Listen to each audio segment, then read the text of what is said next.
योगेन चित्तस्य पदेन वाचां मलं शरीरस्य च वैद्यकेन योपाकरोतं प्रवरं मुनीनां पतञ्जलिं प्राञ्जलिरानतोऽस्मि आबाहुपुरुषाकारं शङ्खचक्रासिधारिणं सहस्रशिरसं श्वेतं प्रणमामि पतञ्जलिम्। ॐ।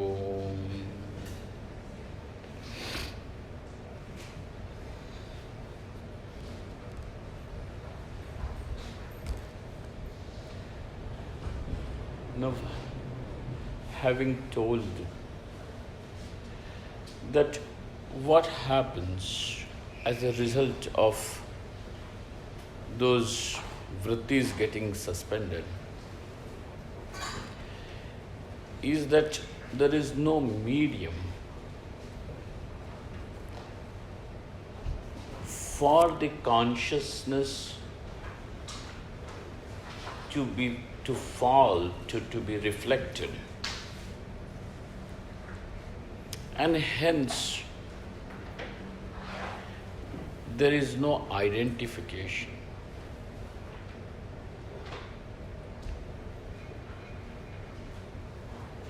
The difference between yoga and Vedanta is this.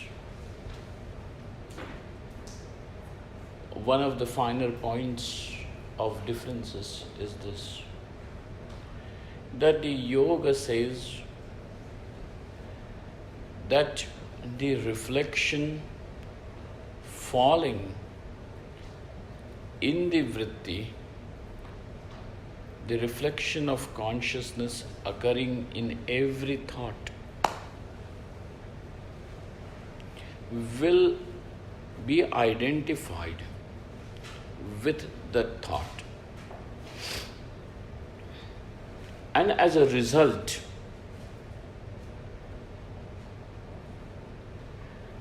the bondage is because of the presence of vritti. Whenever there is going to be vritti, then there is going to be the reflection in the vritti. As a result, there is going to be even the identification with the vritti.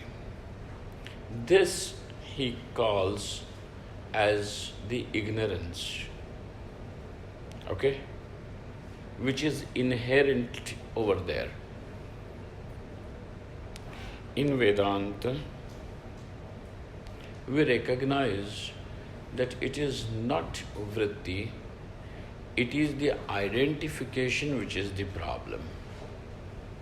So in yoga they say, though identification is the problem, but the medium because of which the identification takes place, let that itself not be there.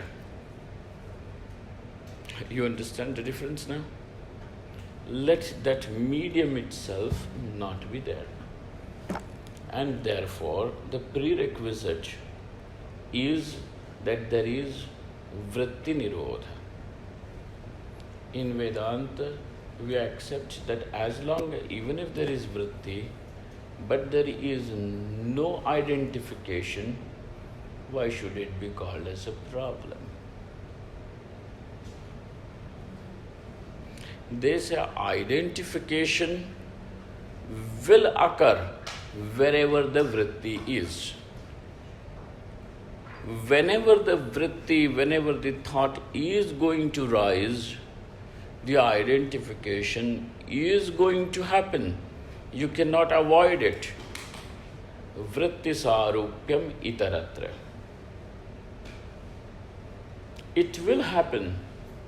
And every time the thought arises, then is going to be the formation of ego. There is going to be. So just when it is the case of samadhi, In case of samadhi, the vritti is not there, and therefore there is no medium to identify with. No medium, nothing to identify. So also, as much as the samadhi goes on becoming denser and denser for a yogi, his transaction with the world goes on becoming minimum and minimum. Okay?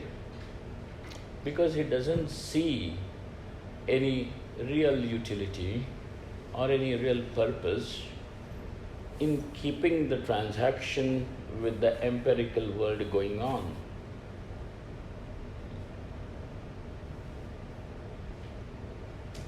And therefore, the hook which connects him to the world, which is the thought. Now you understand how thought is the hook which connects you to the world. If this itself is not there, then what is the connection to the world? What is your connection to the world? This is that bridge. This is that bridge. So if this bridge is not there, in absence of this connection, how is the consciousness? The consciousness is just by itself, without any connection. This is called then as Kaivalyam. Just by itself. Kevalasya bhavaha Kaivalyam. It is Kevala. Kevala matlab just that.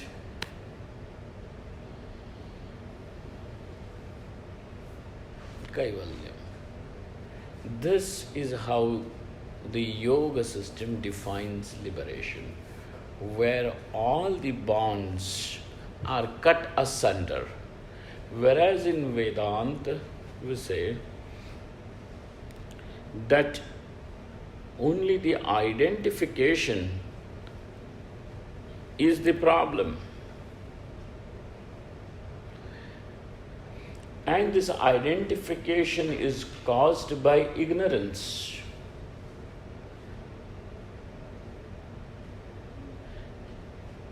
So where the ignorance is not there, this is the state of liberation.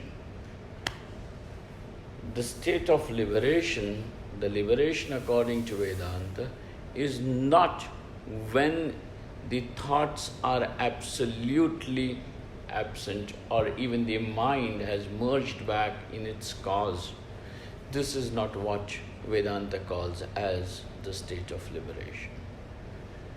For Vedanta, liberation is the annihilation of ignorance is liberation.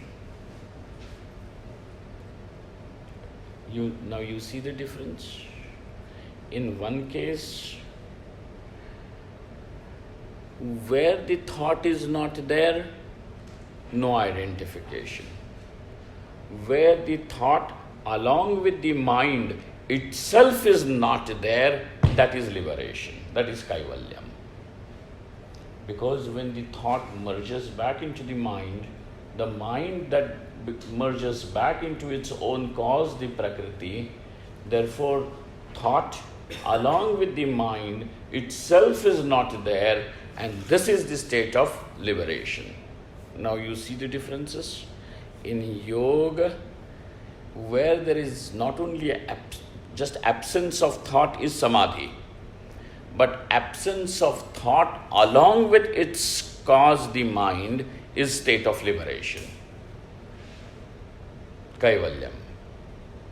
Got it? In Vedanta, we are saying, what is liberation? Where the ignorance goes away is liberation.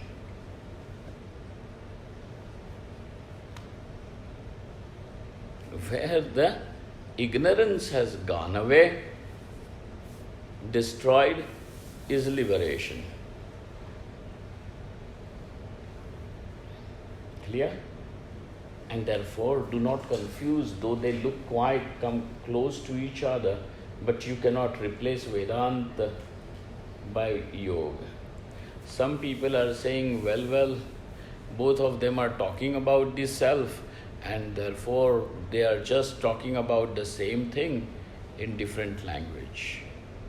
It is not that the case. These are two different systems. And when you start appreciating, evaluating the systems, then you will know what are we talking about. Okay? How yoga can be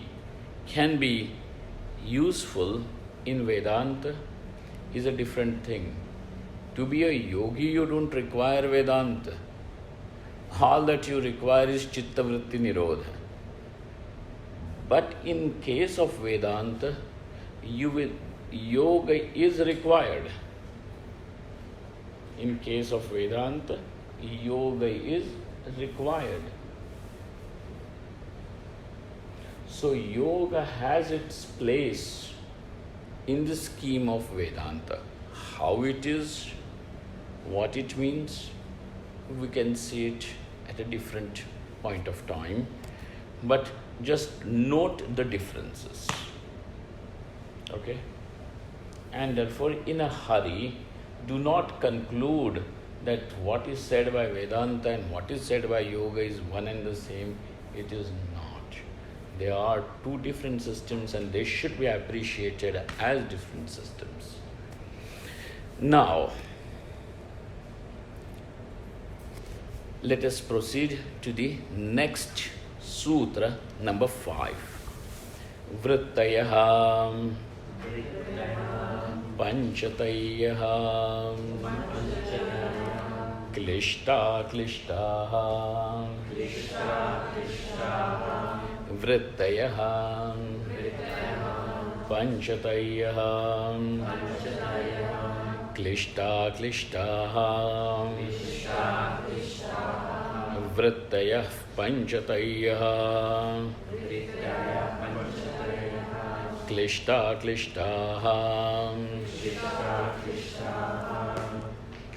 Vrittayah. The word is vritti. Okay? This is the singular vritti. The plural is vrittayah. Okay? The plural is vrittayah. So vrittayah is not some different thing. It is just the plural case. Vrittayah, Panchatayah. These various vrittis, okay, now vrittis, plural. These various vrittis are of 5 types. Panchatayah are of 5 kinds. And every vritti of every kind can be either klishta or aklishta. Got it? Now if you want to make a flow chart, make it this way. Vritti. Then under that, make 5. 1, 2, 3, 4, 5. Under each of those 5, make 2.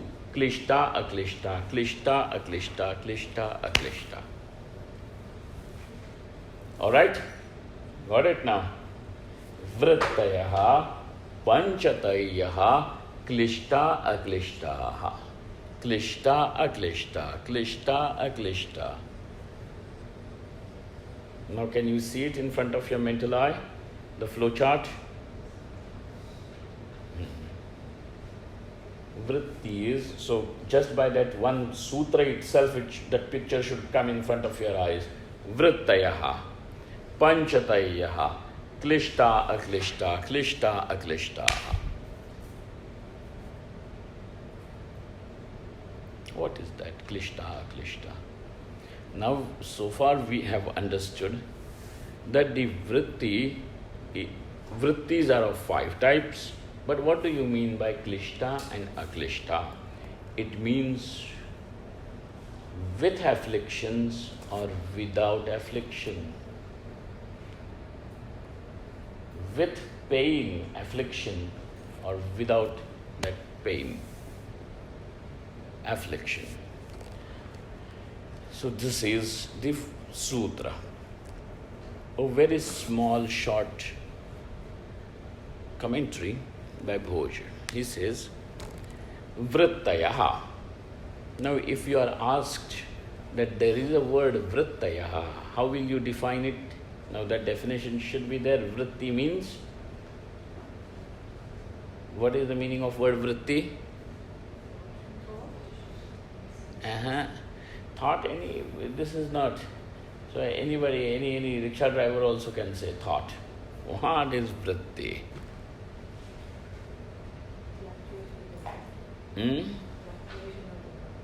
Okay, you're a little closer.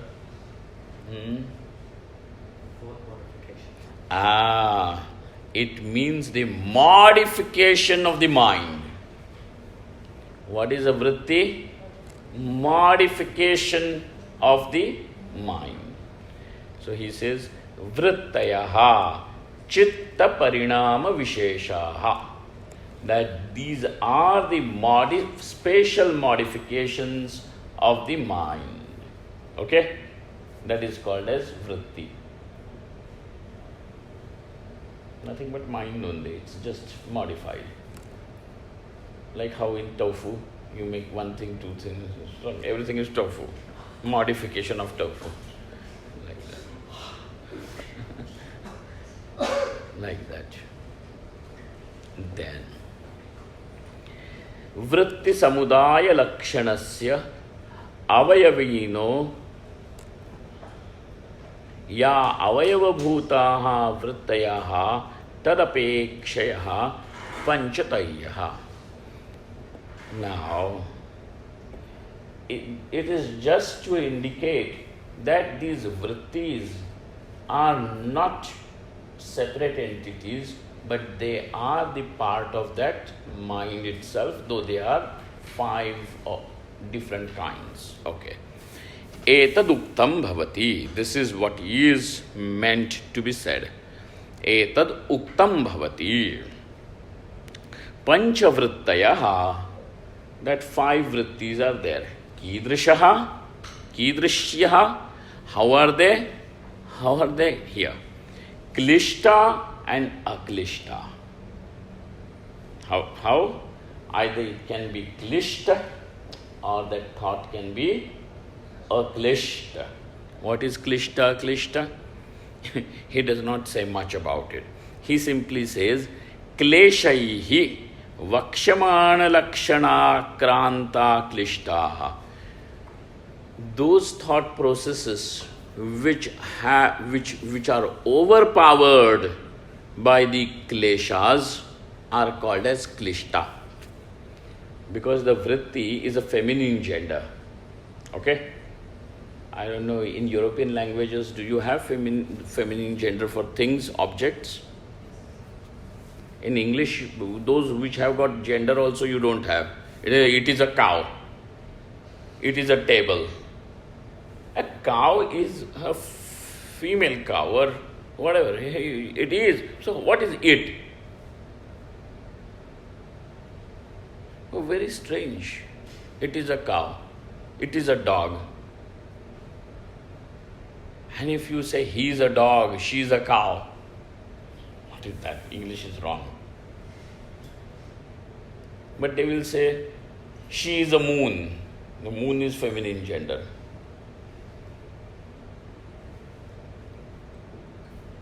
But in other European languages, do you have for mountains, rivers, etc., feminine gender? In Chinese? No gender?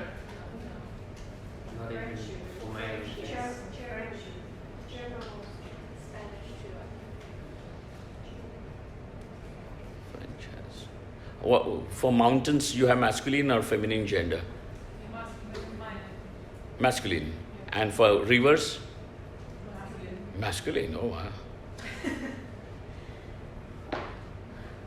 Those who do not know, I must tell you that in India, in Sanskrit language, most of the rivers are feminine gender, but we have got some masculine river also.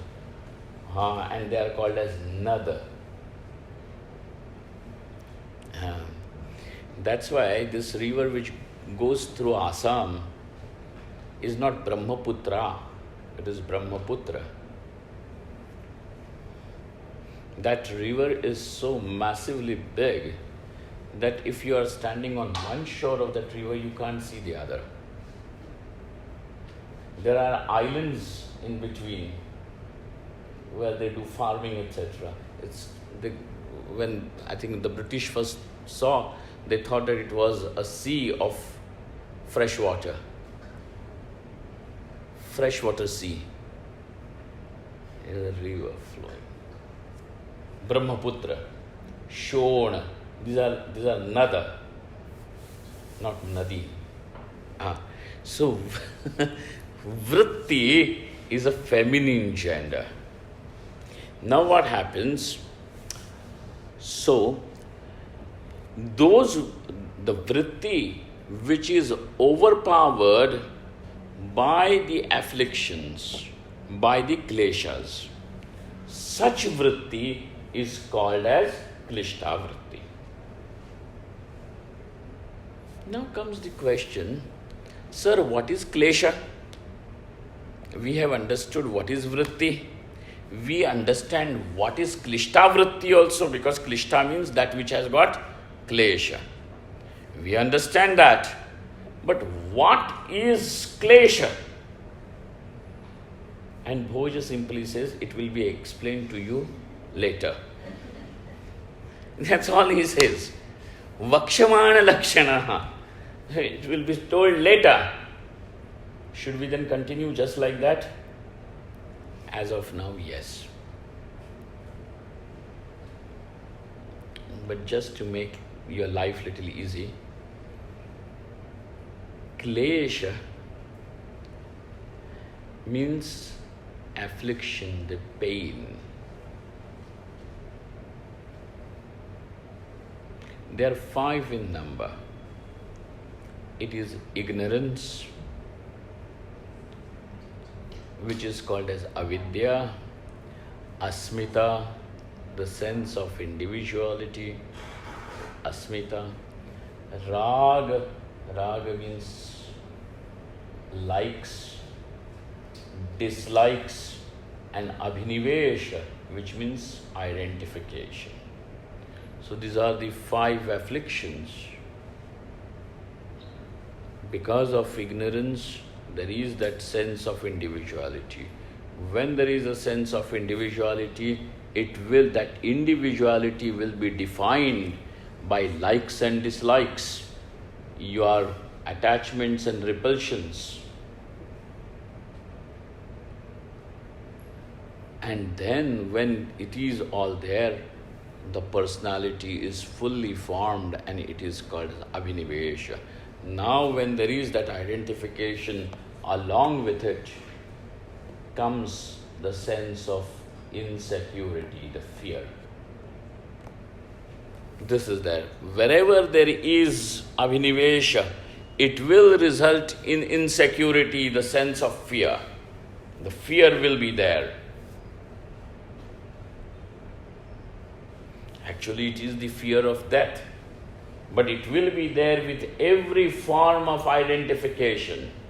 If your identity is that I am a rich person, then I should not become poor, which means that the rich person, that identity of being rich is destroyed. That should not be. So it is that fear will be there. So he says there are these 5 kleshas. Then what is aklishta? The prefix a is a negative particle. It means those thought processes or those vrittis in which the klesha is not there. Tad viparita aklishtaha. Those vrittis which are not having kleshas are called as aklishta. Now,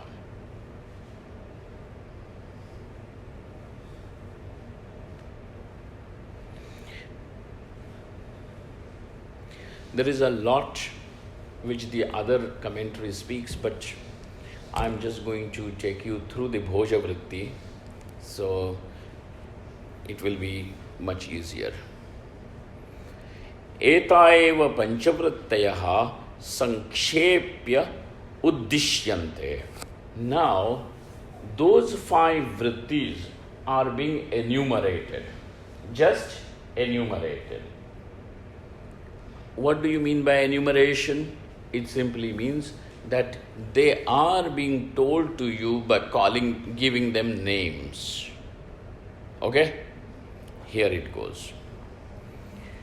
The 6th sutra. Pramana, Viparyaya, Vikalpa, Nidra, Smritayaha, Pramana, Viparyaya, Vikalpa, Nidra, Smritayaha, Pramana, Viparyaya, Vikalpa, Nidra, Smritayaha, Pramana, Viparyaya, Vikalpa, Nidra, Smritayaha.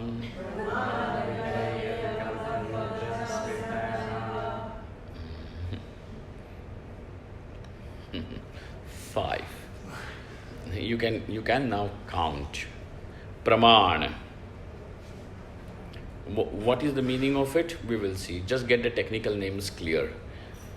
When you start using these technical names, technical terms, your language will be precise.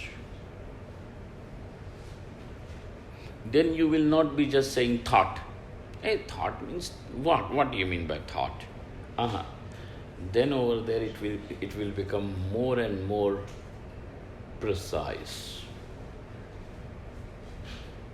So, pramana, then viparyaya, vikalpa, nidra, smritayaha. Can you tell me over there how are these words translated, please? What are they calling for viparyaya? Inverted, contrary, reverse. What is that you have? Viparyaya? He says, he, the author, has not given a separate definition of what right notion is. This is... Okay.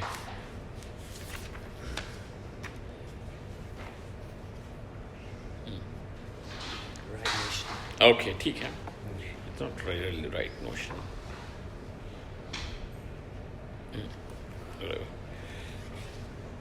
Here it goes.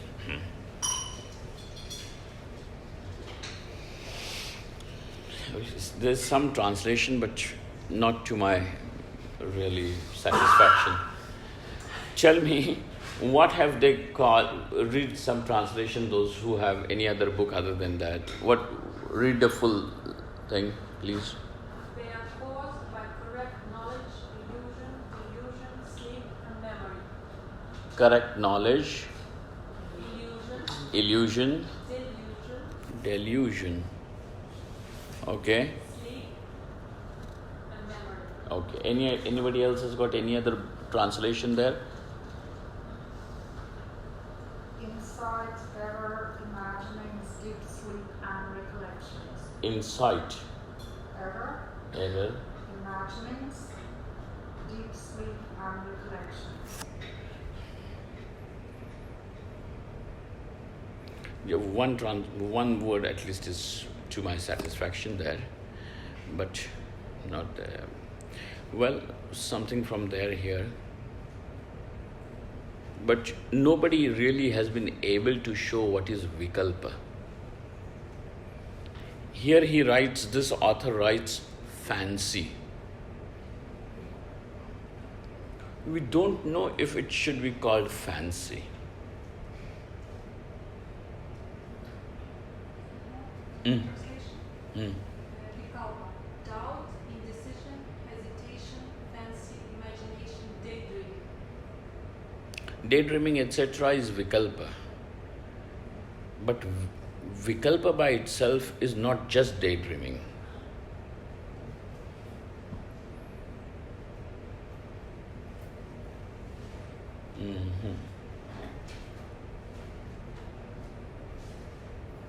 Not very happy with translations.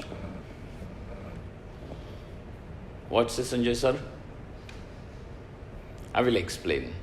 And then, if with the explanation, you can see if you can provide a word to it. Praman. The word praman has been used in two meanings, and both of them are acceptable. Praman, the primary meaning of word praman is means of knowledge. Means of knowledge. Now you know that word insight does not do anything.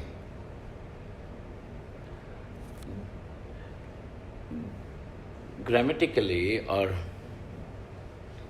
if you look at that word, it would mean pramayaha karanam pramanam. It is a karana, it is an instrument, apparatus. What apparatus is this? The apparatus of generating right knowledge. Knowledge is right. Knowledge. If it is not right, it is not knowledge, it is an error. So knowledge is by itself knowledge is right.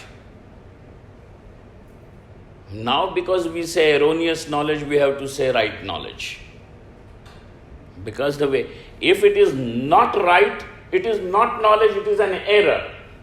Because erroneous knowledge is an error and nothing else. Therefore, when you are going to say knowledge, knowledge means it has to be right. But what is called as pramana?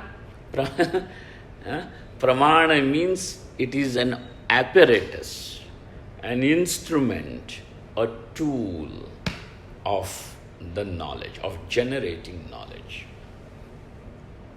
Okay? Now, this will go on becoming more interesting.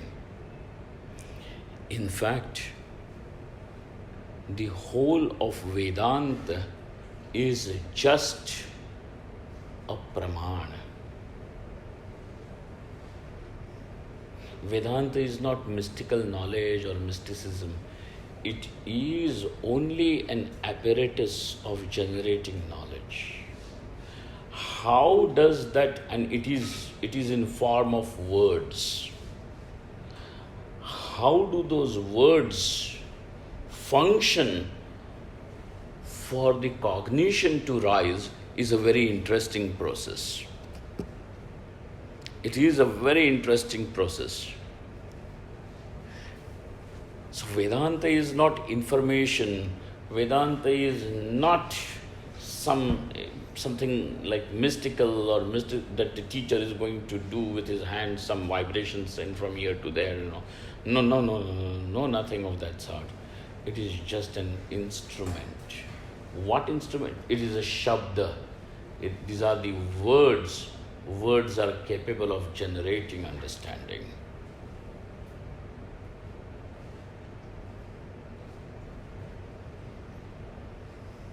I will give you an example how words also can become a means of generating. So this baby goes about asking, Mama, what is that? What is that?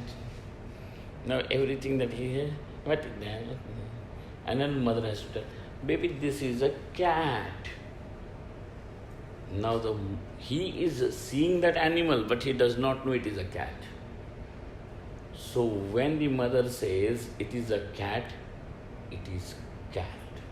So the word cat has now generated the knowledge that this animal is cat. So the words have gone into generating some understanding. Okay?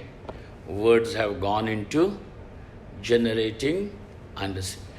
Now, if you ever go a little deeper into this part, it is a very fascinating world of how does the word generate understanding. Are words independently capable of generating understanding, or words along with something become a means of generating understanding? In case of seeing the animal and then associating the sound cat with it, over there the eyes have functioned, and then the sound in tandem, in cooperation with the eyes, has generated the understanding cat. You see? So are the words always going to be paired with some other instrument, or are the words capable of generating understanding by themselves, knowledge by themselves? Or is there any object in this world, is there anything like that which can be shown only by the words? Wonderful. This is you may not appreciate the depth of all this at this moment, but if you ever apply yourself to the analysis of all this, it is so fascinating. It goes, what is this?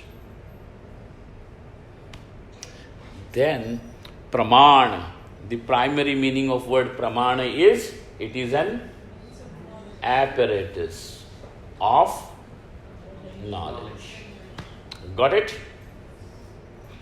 Like Pramana Patra. So there's a letter which gives you some. Pramana patra. Over there the word pramana means evidence. Over here it is not evidence. The word pramana over here means, or it is not even a letter of authority, pramana patra. Over here it means, pramanam means apparatus. Okay? Clear? There, George? Now, the second meaning of word pramana is, second is secondary, but it is, both of them are accepted. And you can alternatively use it. You just have to understand which meaning is applied according to the context. The pramanam means, nobody is yet sleepy, right? Kire? Antina. Pramanam also means right knowledge. Now I have to use the word right knowledge. Again I am telling you, there is nothing like right knowledge, it is only knowledge. But we have to say right knowledge.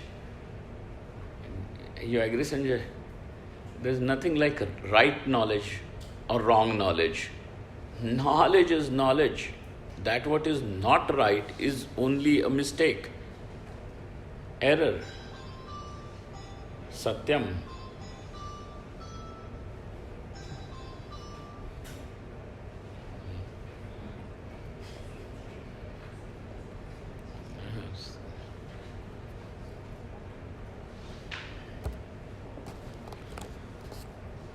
So now, pramanam, the first word, apparatus or the knowledge, pramana.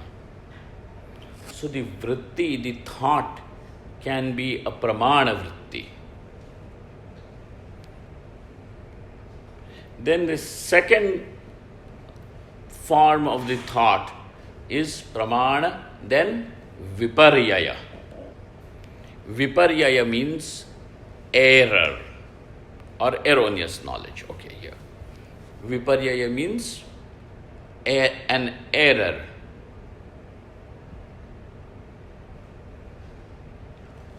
I will not use the words illusion, delusion. I would want to avoid all that thing. Error is better. So when you see the snake, instead of me saying that the snake is an illusion, if I say, seeing the snake, which snake now? Which snake is this? George, which snake? Rajju Sarpa. The one you always talk about every day. Exactly. This is not from Amazon jungle, huh? I'm talking about the snake and the rope.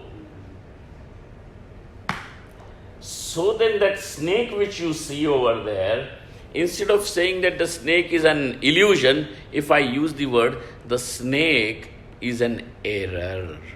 It is an error in understanding. Instead of understanding, seeing it as rope as rope, you understand it as snake. This is,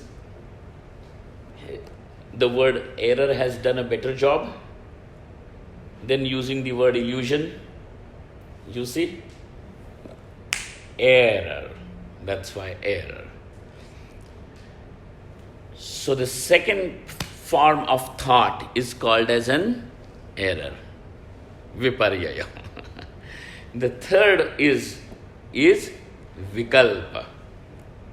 Though the definition will go further, but vikalpa means it is meaningless words. Meaningless words. Now, let us say, understand this. I am going to use the word a watch. The moment I am able to say the word watch, you can watch this thing. Okay? You can see this. Watch. So there is a word watch. And what is its meaning? This object.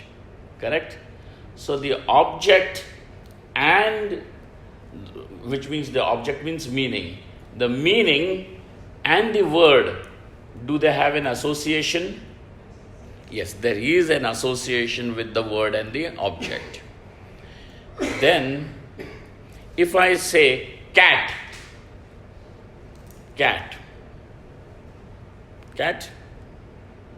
no. So, though there is a word and an object, but there is no connection between these two, the word cat and this object. But if I say watch, the word and the object have a connection. The word corresponds to the object.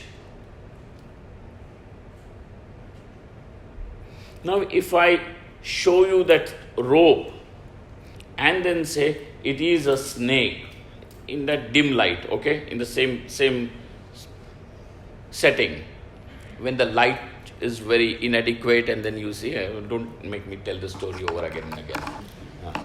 Then you see that, and then what is it? It is, I'm saying it is a snake. The word is snake, the object is rope. So the word does not correspond to the object.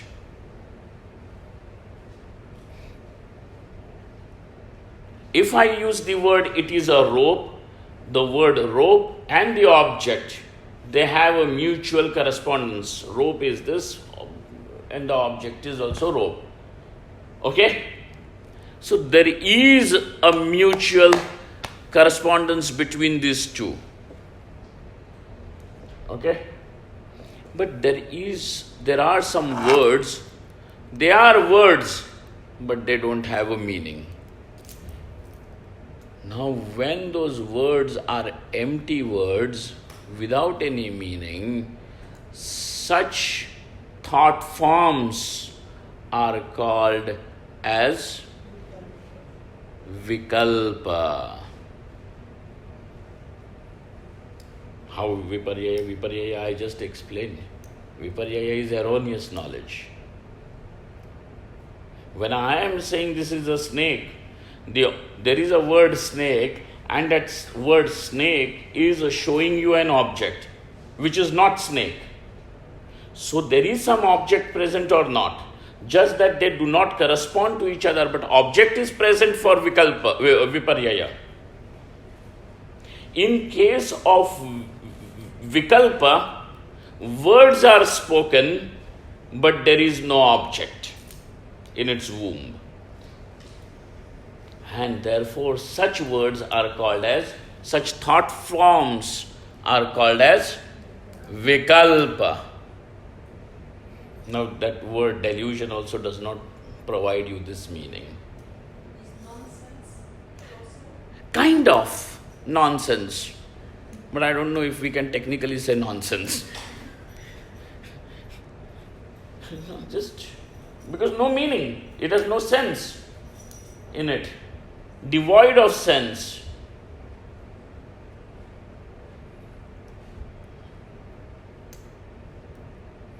That is vikalpa. Then nidra. Nidra means deep sleep. Sleep and dreamy sleep or dream sleep, REM sleep. That is not sleep. We are saying sleep. That sleep means where that thought has got nothing, just void. Abhava pratyaya lambana vrittir nidra. This will be the definition. There is nothing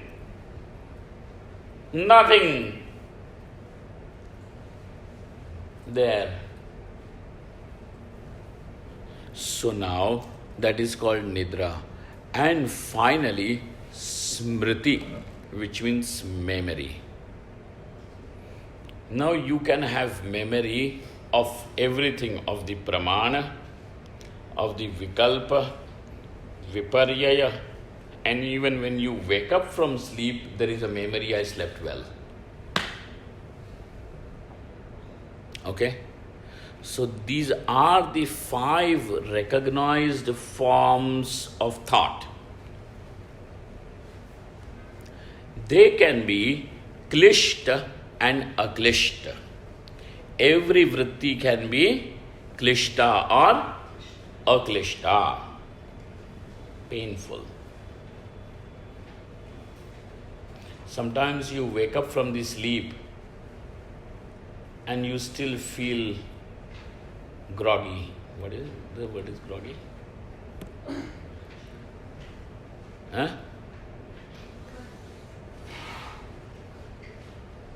And sometimes you wake up from the sleep and feel like a sunflower. So, fresh.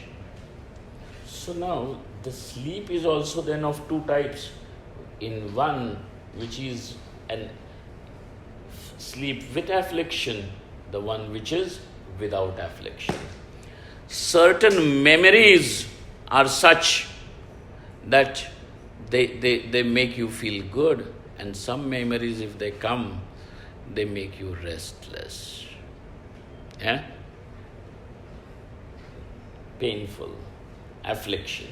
So memories are also of 2 kinds. One with affliction, one without affliction. Some knowledge is such that it causes affliction, and some knowledge is such that it is free from affliction. Okay? This is the question I have. Pramana is right knowledge. So by definition, knowledge removes ignorance. How can that be perfection? Now I watch my friend die in front of me, which is a fact, and I see and I know he is dying. Now, is this knowledge going to be pleasant? Now, this knowledge obviously is causing me pain. So, knowledge of this sort, we are not talking about Brahma Vidya, etc. We are talking about this knowledge, everything. Is not that knowledge? This is also knowledge. So this knowledge is causing pain, and therefore knowledge is also of two kinds. One which gives pain, and one which makes you free from pain. Sometimes erroneous knowledge is also of two kinds. One which gives affliction and one which is free from affliction. Okay? Sorry, I don't really understand how the deep sleep can have afflictions. It can basically also be nothing.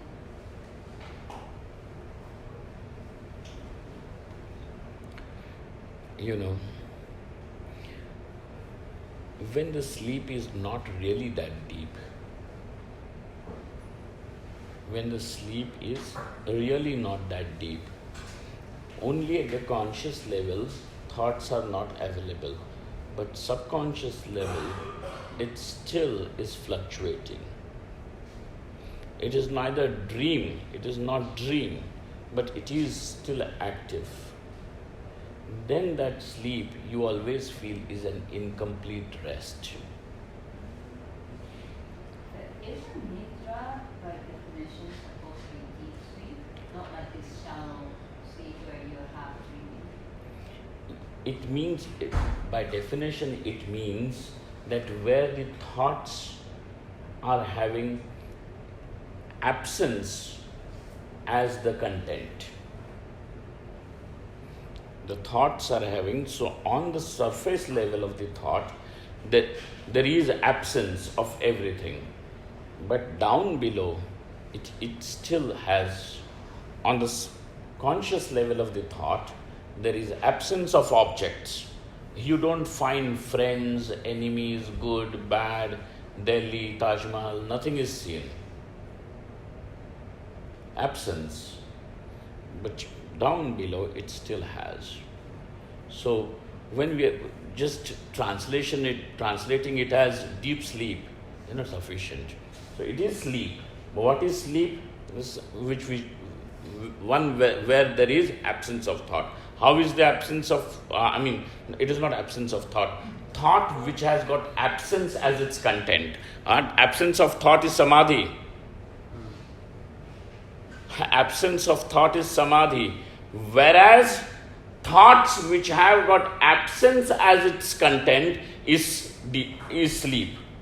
How is that? Is of two kinds. Where there is absence, absence is the content of the thought, which has still got a subconscious functioning, and where even the subconscious also is at rest. Such. Okay? So sleep, therefore, at times is also going to be a very restful sleep, or sometimes that sleep by itself is going to be. So now there are these 5 thought forms which are given to you. Why were these 5 forms given to you? So that when we are saying vritti nirodhaha, these are the 5 thought forms which should be withdrawn, withheld. That is samadhi. Okay? Right? So far so good? Right? Okay. What is Pramana. Now he will talk in the next sutra, just repeat the sutra. Actually, this is the most beautiful topic when it comes to Darshan Shastra, the Pramana Vichara. Very interesting, very interesting. It can take days together to contemplate on this topic. Beautiful topic. But we will just do one sutra and very little, okay? When we will have more time at our disposal, someday, sometime when you're prepared, we will go into it. So just repeat the sutra kindly. Pratyaksha Anumana Agamaha Pratyakshanumana Agamaha Pratyakshanumanagamaha Pratyakshanumanagamaha Pramanani Pratyakshanumanagamaha Pramanani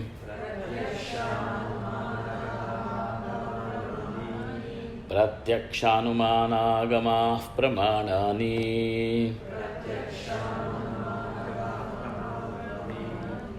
Okay, fine. Om Purnamadaha Purnamidam Purnat Purnamudachyate Purnasya Purnamadaya Purnameva Avashishyate. Om Shanti Shanti Shanti. Remember this, that where absence is the content of the thought, it is sleep. Where there is absence of thought, it is samadhi.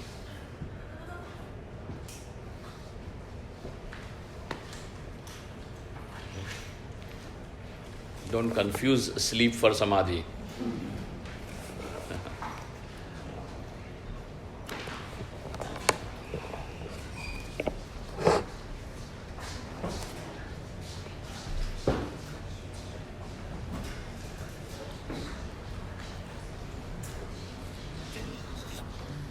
Karunaji, your phone. Thank you.